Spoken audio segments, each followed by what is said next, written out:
I am married to such a goofball. But this video, yeah, I still love you. Good. You're a goofball, but I love you. I think that's why we got married.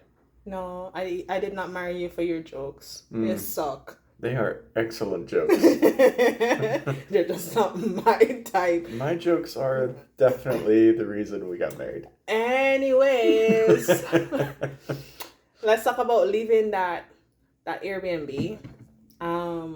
What happened? So God refused to tell us where to go next or what to do next. And so we got to that Tuesday morning when we were supposed to be checking out at 11, and we did not know where we're supposed to go next. Or how to pay for it. Or how to pay for it. Yeah. Cool. Yeah.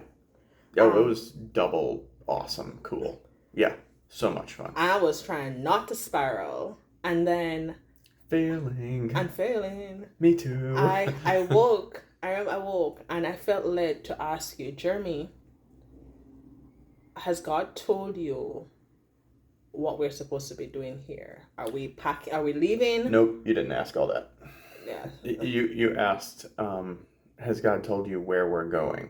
Has God told you what we're doing, like in the broad sense? Yeah. And are we leaving our goal? What I had to tell you, right? Yeah.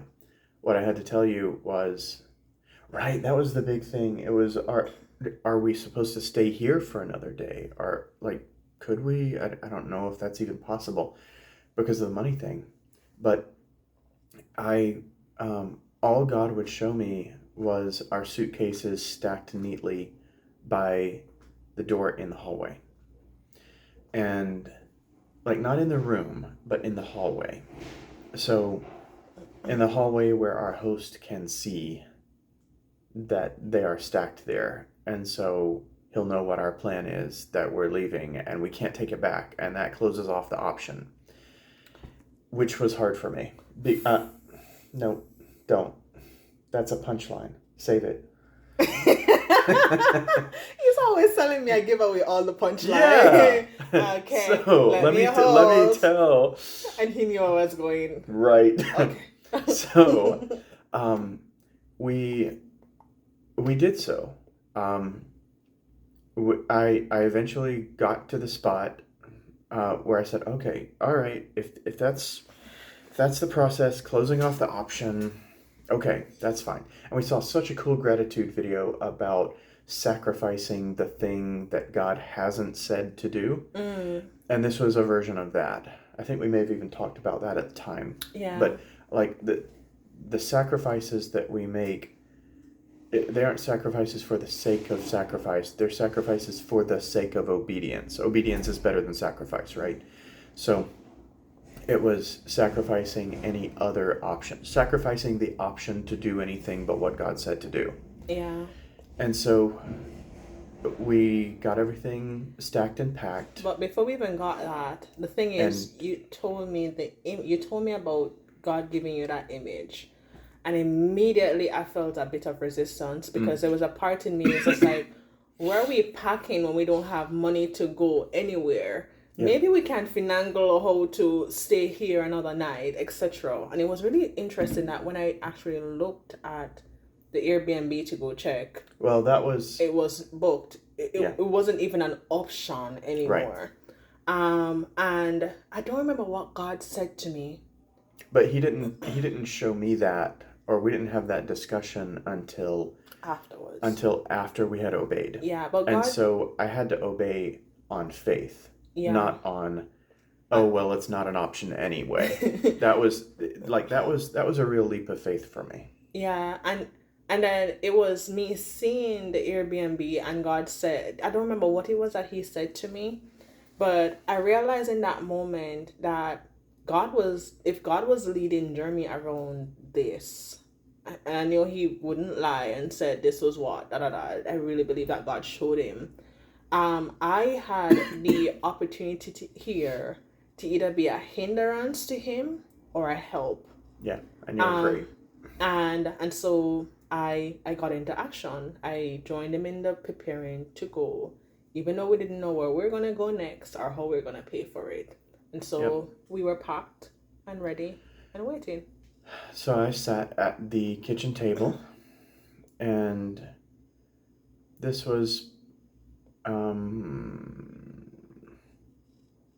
were done by 9:40, 9:40 roughly, and 40 minutes later, the money came in. Yep. And it was money that we weren't expecting for another couple of weeks. Yeah. And came in, and there's our next place.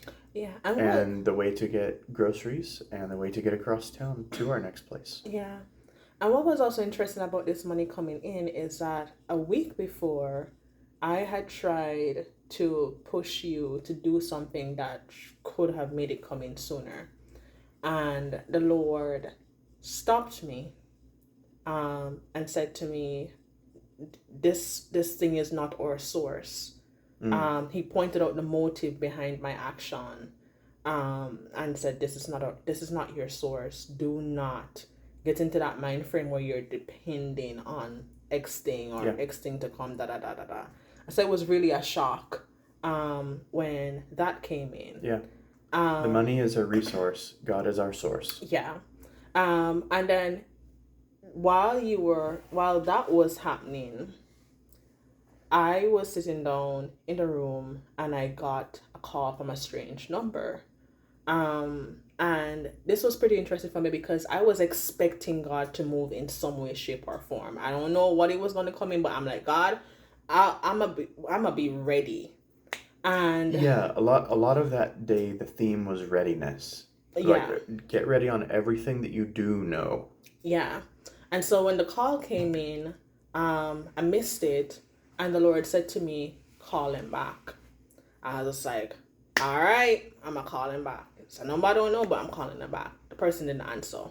A moment later, the person responded to say, hey, this was a mistake call. Sorry, they're trying to call somebody else, and they have these two numbers. Da, da, da. I'm like, all right, that's fine, etc. Probably 15 minutes later, the number calls me back again, and the Lord said to me, answer it. And when I answered it, it was somebody calling from Canada. I don't know her from anywhere. But it led to a situation where this person had been praying, seeking the Lord for a particular thing for a while. And I felt led to pray with her. And when I prayed with her, she was like, this lady was sobbing on the phone. I could hear it even from across the table. So this what I am speaking to is the situation that she is in, right? And so forth. And so, man, it hit my heart. I think this was the first time it really hit my heart. Like, why is it so important to play our parts? Because if I had been too busy being anxious and worrying about where would we be going next, or if you had delayed, or if I had delayed, yeah, or if I was too busy being upset with Jeremy because Jeremy is telling us to pack up and we don't know where we're going, and I'm too busy trying to micromanage you and trying to do your part and trying to do my part, I would not have been available. I'm trying to do God's part because we try to do God's part too sometimes. I would not have been available to be used by God in this way at all. And man, God had something supernatural going on for each of us to deal with and to experience during that time. Yeah. And so we finished the call. The money came in.